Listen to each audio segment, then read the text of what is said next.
Hey, what is going on, guys? I'm Rahul, and today for you I'm going to just do a quick video on how I make my thumbnails. Lots of people have been asking me in the comment section about how I make them, so I thought I'll show you because it is pretty simple. So hopefully you guys can find it as simple and make your own thumbnails as well.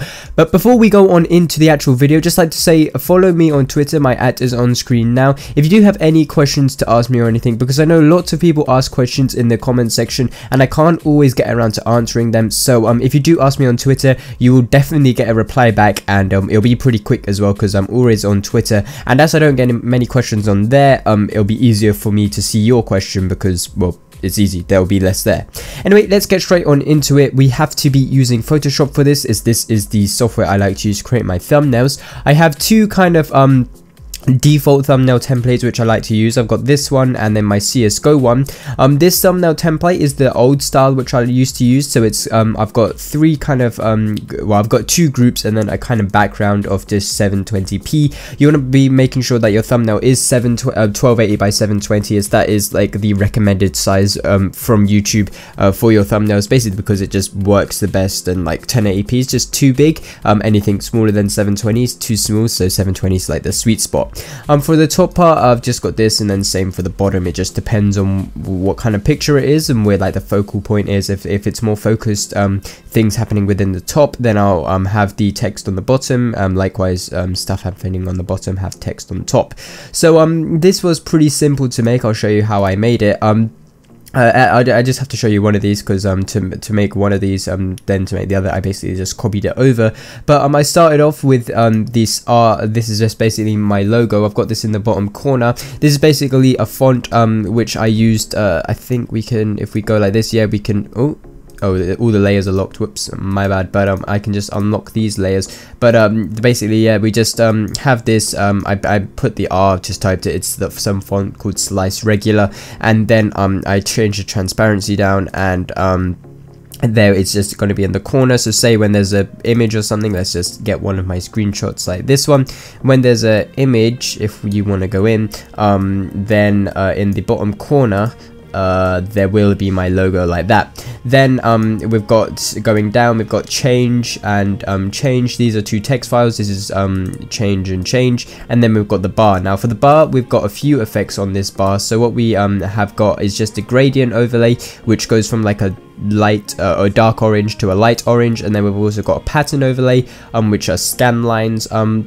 If you don't know how to do this, then search on YouTube scanline Photoshop tutorial. It's really easy to do, and it can give really nice effects when you're using it on your text. So once you have done that, you want to make sure that this rectangle is going across your screen, and then you have change and change. These are just two fonts. I think we're using Cocoa Goose, and then yeah, basically the effects on these texts are pretty simple. We've just got, I believe, on the bottom one, just a simple drop shadow to go on the bar, and then for the one above, I think we are using the same effects as our rectangle, apart from the fact we've also got a white stroke. So this can look pretty good. This kind of thumbnail is something I used to use on my older videos, and I did like it quite a lot, but now I've gone on to this newer style, which is more like this. So let's again put an image on the background so you can kind of understand what it'll look like with an image. We'll get with this one, and move it to the bottom layer.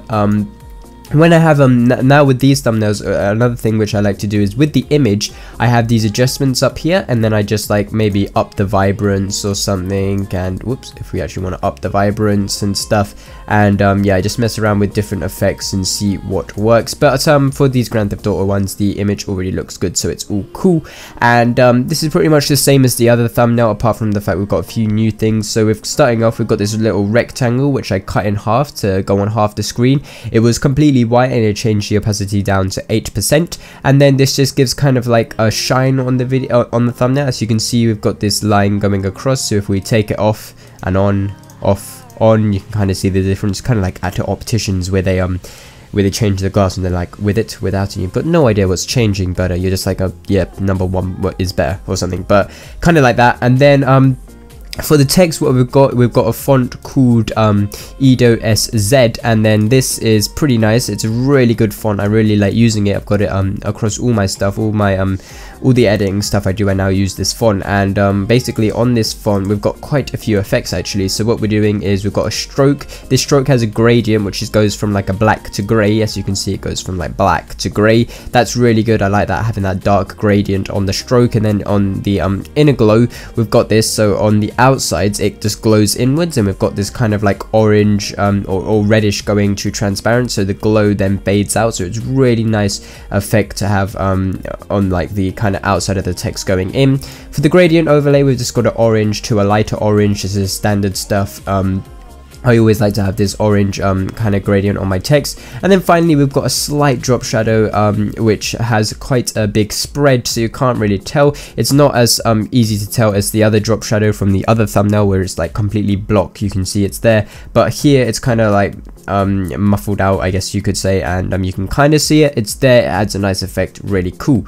So that's all that for that text. And then to get this kind of white kind of paint splash kind of thing behind it, what I did was I used the same font, but I used the letter I, and it gives that kind of thing to go behind the text. And I just made 2 of them, put them behind the text. And then if I want to move all of these layers because something's happening at the bottom of the screen, I want to move them up, I just highlight them all, click the move button, then move them about, and then I can also like tilt it or whatnot, and it's really cool. And yeah, so that is pretty good, and that is how I make my thumbnails. If you do have any questions, then be sure to leave a comment in the comment section below, or like I said, tweet at me. Would be pretty happy if you guys followed me on Twitter. And yeah, that is about it. I've been Rahul. Hopefully you have enjoyed this video, you learned something new, and as always, catch you in the next one.